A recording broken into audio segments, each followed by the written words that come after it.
Hello friends, welcome back to my channel. On the auspicious occasion of Rakhi, I thought of sharing a very famous Bengali dessert with you all known as Chanar Payesh. The flavors in this are unique and I'm sure you're going to love it. So let's look into the ingredient list now.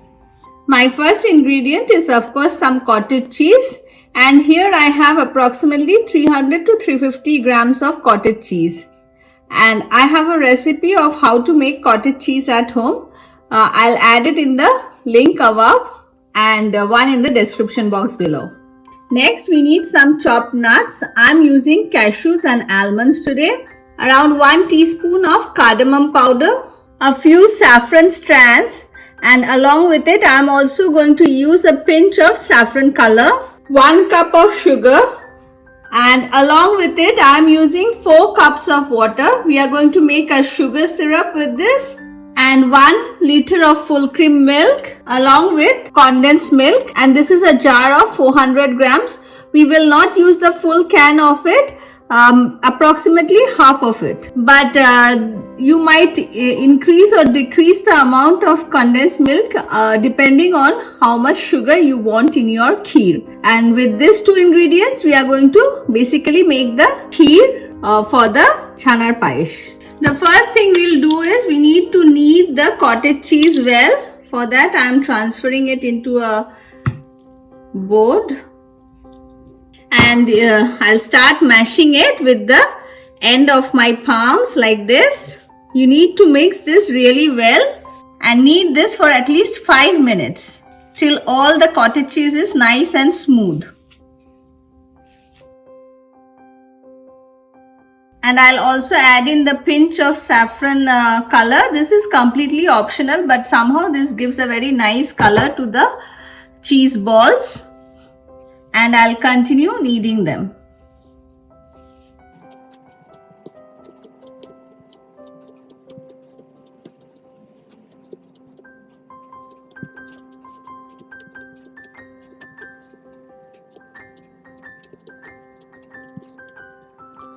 I've been kneading my dough for 5 minutes now, and as you can see it has become like a dough shape, and the beautiful color is because of the saffron color.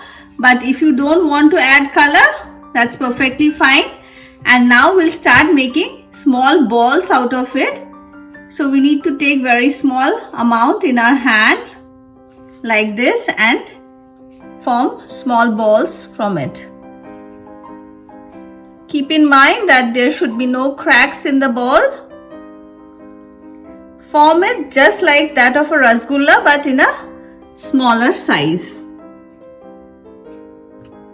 And now I'll continue with the rest of the cheese. Try to form the balls of the same size. That would make it look even more appetizing. So here are my cheese balls all ready to go into the sugar syrup now. So let's move on to the stove top and start preparing it. To prepare the sugar syrup, I have already added the sugar to my pot, and next I'll add in 4 cups of water to it. We'll let the sugar syrup come to a boil. In the meantime, we'll start preparing the kheer with the milk. So I've taken another pot, and to it I'm going to add in the liter of milk and slow cook this till it starts thickening a bit. And you need to continuously stir it so that it doesn't stick to the bottom. As you can see, my sugar syrup has come to a boil. I'm going to add in the cheese balls to it now. I've added all the cheese balls to the sugar syrup, and now I'm going to cover it and cook it for at least 10 to 12 minutes till they become nice and soft and spongy. They will also increase in size a little bit, just like when you prepare your rasgullas. Now we'll move on to check the milk.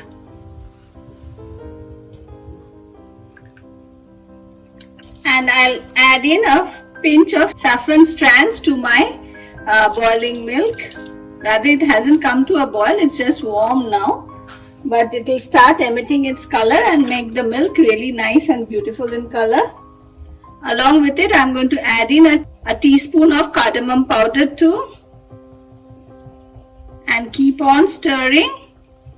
We'll also cook this milk for at least 10 to 15 minutes before adding in the condensed milk to it.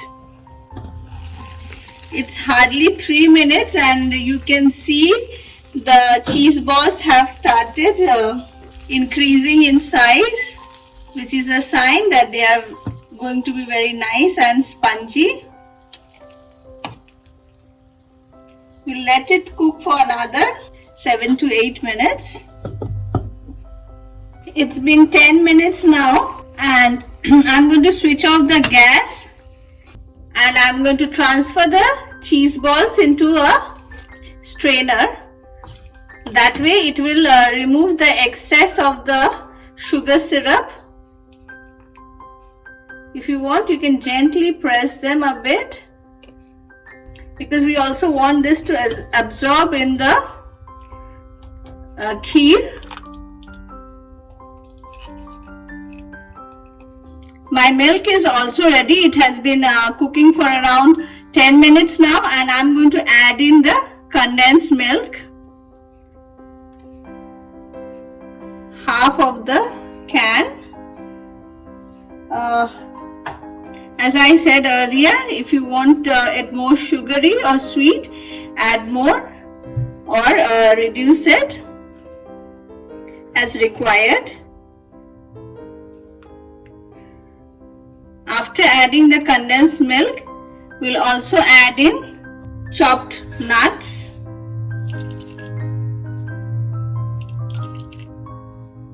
And we'll let this come to another final boil before we add in the cheese balls to this. The kheer has also come to a boil.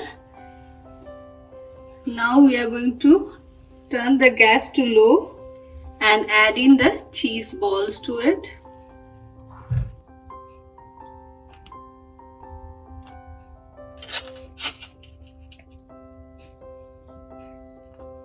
After adding the cheese balls, we'll give a gentle mix. Be careful that the cheese balls are very soft, and we'll cook this for another 10 to 12 minutes on low flame like this.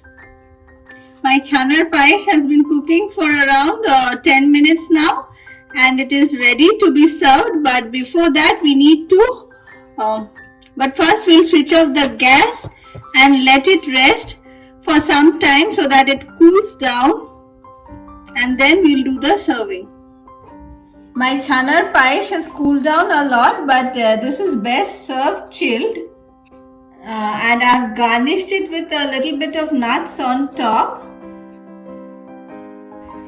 My chanar payesh is ready, and this is the easiest possible way to make this recipe. And on the occasion of Rakhi, this is a must try in your kitchen. So friends, do enjoy it. And on that note, I'm going to end this video here. Don't forget to hit the like and subscribe button. Thank you for watching.